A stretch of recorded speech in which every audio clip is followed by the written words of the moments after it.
As the world is experiencing a lockdown due to coronavirus epidemic, it is important for us to reflect at this moment on our lifestyle. There are four aspects of lifestyle I'd like to discuss. First is the time that we go to sleep. As professionals, there's a high tendency that we go to sleep quite late in the night. And they say you need to go to sleep latest by 9:30 p.m.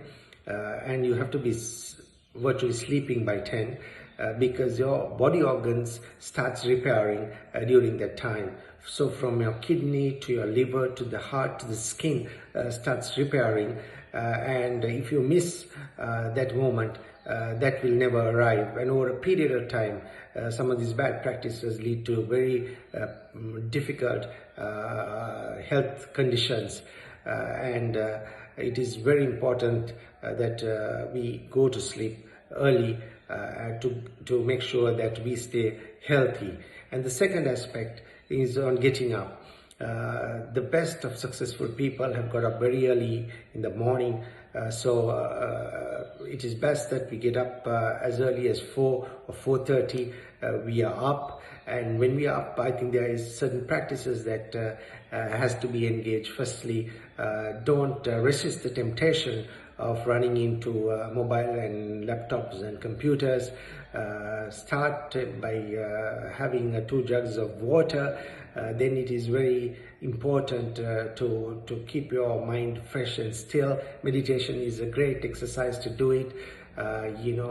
Keep your mind calm. Do not travel to the future, do not travel to the past. Stay in the moment.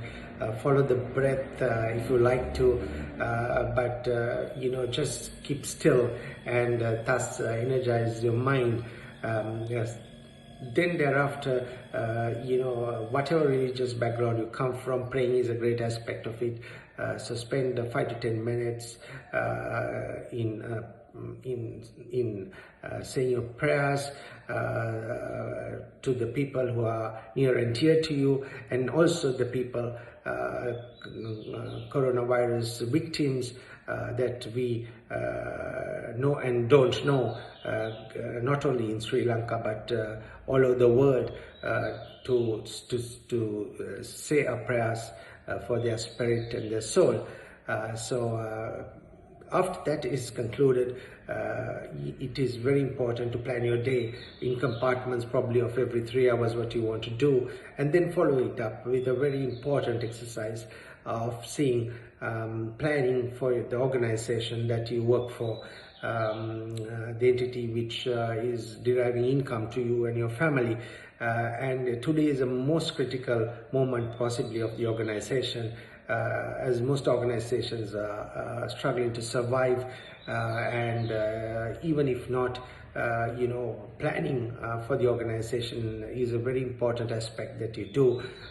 So look at all the sensitivities of the organization, all the vulnerabilities of the organization, see what can be done best, and I'm sure a very novel, a very crispy thought which will be very important to the organization will arrive in your mind when you start this process, because your mind is very fresh at this moment of time. Plan for you, plan for your family also. It's a very important moment of the day. And third aspect is on the food habits, and a lot of us have bad food habits evolving around consuming too much of sugar, salt, and bakery and wheat items, which are very harmful. So try and stay away from salt, sugar, wheat items, and for you to be healthy. And the second aspect is eating in the night time is a very harmful exercise, and if you have to eat very early. Try and stick with salad and be mindful of the dressing you put to the salad, and be healthy, because it is a state of mind. And if you start telling your mind, I don't need dinner, your mind is not going to ask for dinner.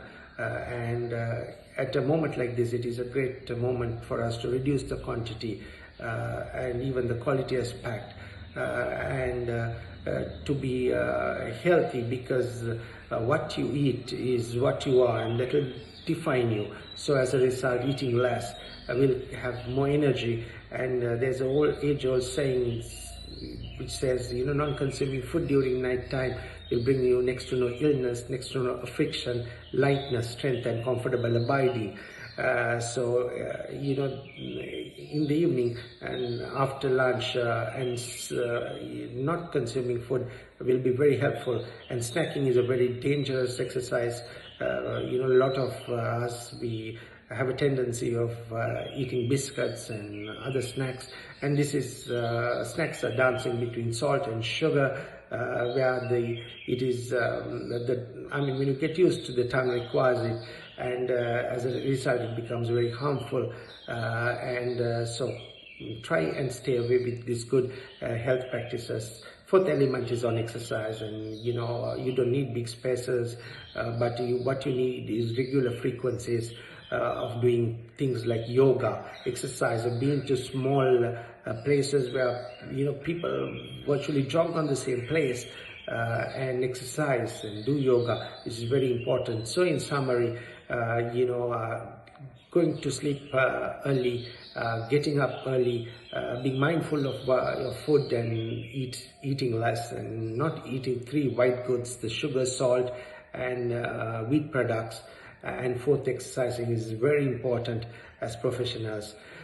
This is due to, the coronavirus will have its casualties, and if each casualty has 30 people mourning for them, even if the numbers are large, there'll be only about 10 million people who will be very depressed and sad, very unfortunately though. But the world has over 7,500 million people, and 50% of it is the workforce. So there's good, 3,750 million people waiting to get back to normalcy, waiting to unleash their pumped up energy. Taking 10 million out of that equation still leaves with well over 3.7 billion people waiting to join the workforce and really do the best in the future. And at that time, you have to be on high spirit, and your lifestyle has to supplement your energy and enthusiasm and interest in bringing and adding value to the economy. So I hope you stay safe. I wish that your family and you will take this opportunity to reflect on some of these things, and most importantly, staying safe, and then coming up with a very spirited, a very crispy and novel entry back to the workforce to add value to the economy, and to also spiritually uphold the great values is my prayer for you, and may you stay safe during this period. Thank you.